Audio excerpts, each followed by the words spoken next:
Welcome back to Sledgehammer Horror, guys. I am Ken Sledge. And I'm Ashley Sledge. And let's talk horror. So, in honor of Valloween, yes, Valloween, trying to make it stick. Let's get a second Halloween going on, guys. We thought we would do our top 10 date night horror movies. We even dressed to the nines. Like we're getting ready to go on a date tonight just to build the anticipation for these movies. So let's get it started at number 10. One of the best couples on this list, we have the Addams Family from 1991. The way Gomez and Morticia love each other is just amazing. Mm-hmm. They're always all over each other, dancing. Their love is so pure. It's like their kids are so important to them. Gomez is so in love with Morticia. Mm-hmm. Look at her. I would die for her. I would kill for her. Either way, what bliss? And there's just so much about this relationship that I think is so beautiful in its weird, gothy, murderous type of way. Yeah, so it's like they're the weirdos, but they're like probably like the best parents, and like they have the best relationship, but yet they're still considered like weird. Right. So number 10, we have the Addams Family. Number 9, we have Candyman. And I'm just going to say it right off the top. We have a lot of tragic love stories on this list, but what's a horror movie without a tragic love story? Candyman, he can't love the woman he wants because of the color of the skin. It's a very traumatic story, but he does say this.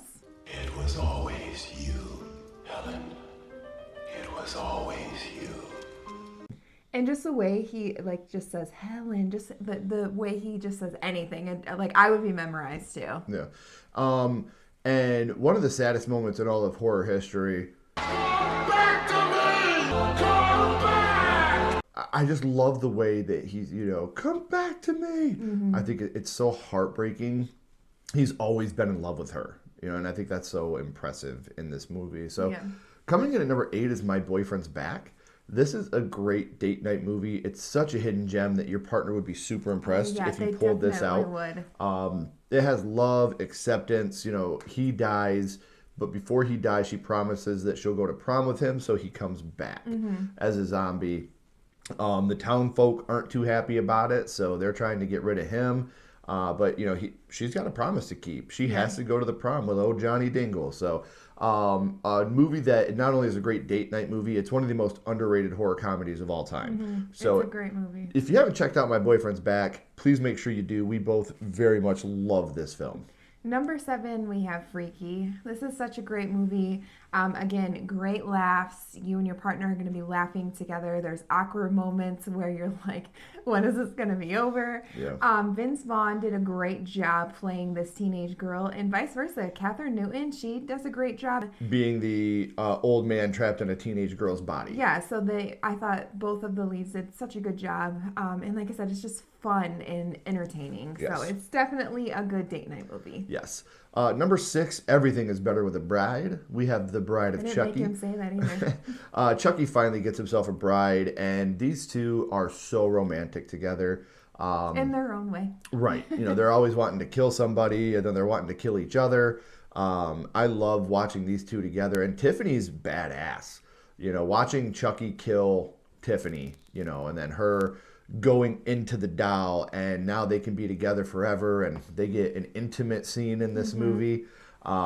She's a killing machine as well, which I absolutely love. So very big fan of Bride of Chucky. That comes in at number 6 on our list. Number 5 is The Night House. This is another tragic love story. Her love, she was committed to this man. He unlived himself, and she really didn't have any answers to what happened, why he would do such a thing. And then it starts unveiling like the story, side of him, yeah. And you're like, oh, this guy was a bad guy. We don't want to say too much because this is a movie, especially if you haven't seen it, you need to go into this movie blind. But when she finds the design of the other house, when she finds that, and amongst other things, you're like, oh, this guy's a bad guy, and then you kind of you do get a sense of how much love this man actually did have for his wife. And the saddest part is that she has to let him go in the end, because that was the whole reason he did what he did. So, And not on top of that, this movie has some very good scares. yeah. There are some very, very good scares throughout the night A lot of house. feeling of like uneasiness Yes. too, and just like what's really going on here. Yes, and it's a movie we both fell in love with immediately. It's a movie that you'll get close to your partner and will need Snuggle some up. comfort. Yeah. So number 4 is a movie I feel is a very underrated when it comes to the romance side of things, and that is American Werewolf in London. You talk about tragic love stories, but I told you we like those tragic love stories. David and Nurse Alex are so good together. Like the moment that he meets her, he's just in love with her.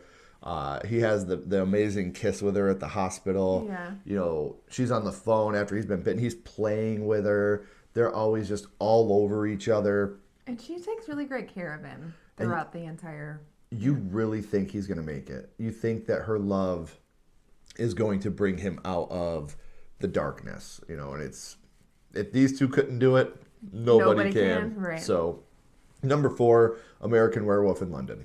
Number 3, The Fly. I freaking love this movie, but clearly another tragic love story. Love the chemistry between Seth Brundle and Veronica. Their love feels so real and just passionate, and it's just tragic watching like Veronica see him as he's like becoming Deteriorating and becoming this fly. And she's just so heartbroken by what's happening in front of her, and it's like she just doesn't want to let him go, but he knows, like, I'm becoming this animal, this fly, monster. And I'm not gonna have any control anymore. I have no emotion, so he has to make her let him go as well, even though he's this disgusting thing now, and that pukes on his food. Stop. And it's so disgusting, but it's such a great movie. I love this movie. Yes. Coming in at number 2, speaking of movies that we both absolutely love, we have Shaun of the Dead. This movie, you have a little bit of everything between Shaun and Liz. You know, you have them breaking up because Shaun can't make plans, and all he wants to do is take her out to the pub, and he doesn't want to do anything else. And then you have them going through the literal end of the world together. And there's even a point where they're sitting in the bar deciding we have 2 shells left. How do we do this? You know, one of us has to take the other one out and then take themselves out, you know, just to make it. And at the end, have a happy ending for these two. Seeing them kissing on the couch and planning out their day and how their day is going to go. Just one of the, you know, to watch Shaun finally go for it. Finally fights for something. Right. He's not just a slug that doesn't care about anything. He finally fights for her. In the funniest way possible. Yeah. Because I love this movie so much. It's a great movie. And number 1, we had to have this on our list because... Before you say it, no one's going to believe, like, why would this be number 1 on your list? But if you know us, Yes. you know why this is number 1 on our list. It's War of the Worlds. This was actually our first date 20 freaking years ago. 2005. More than 20 years ago at this point was our very first date, so we had to have this on the list. And it's just... Is this movie full of love? No. But it's action-packed. You have Tom Cruise. He finally becomes a heroine because he was like a part-time dad, a self-centered man, and then he finally gets his heroine. You see him fight for his kids in that moment. He becomes a real-life hero when he's trying to save his children. And the special effects of this movie weren't too bad for 2005. So still hold up really well. This is a movie that we still both really, really like today. It's a horror movie that brought us together a long time ago. So it holds dear to us. It was our first date. Yeah. You know, So without you should this movie, definitely check it out. Yeah, without this movie, we may not exist. You know, Sledgehammer Horror may not be a thing. May so not. that is our top 10 date night movies for Valloween, which I hope you guys, if you're watching this the day it's released, I hope you're having an amazing Valloween, Valentine's Day, whatever you want to call it. Letting your partner know how much they mean to you, especially today, you know. So let us know in the comments. What are some date night videos that we didn't have on here that you like to have on date night? What was your first date with your partner, and was it a horror movie? I would love to know. So let us know down in the comments. If you haven't already, please like, comment, and subscribe. It does help build the channel more than you know. And follow Sledgehammer Horror on social media. Our links are in the description as well. But until next time, keep talking horror, Stay who you are. and we'll see you guys soon. Bye, guys.